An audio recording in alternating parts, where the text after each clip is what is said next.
nung dumating ang aking panalangin ay hindi na maikupli.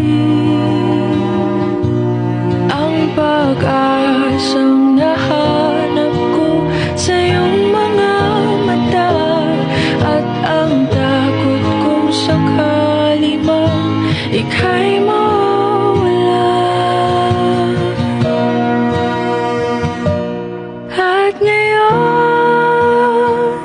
nandyan ka na, di mapaliwanag ang nadarama. Handa ako sa walang hanggan, di basahin, di ka sasaktan.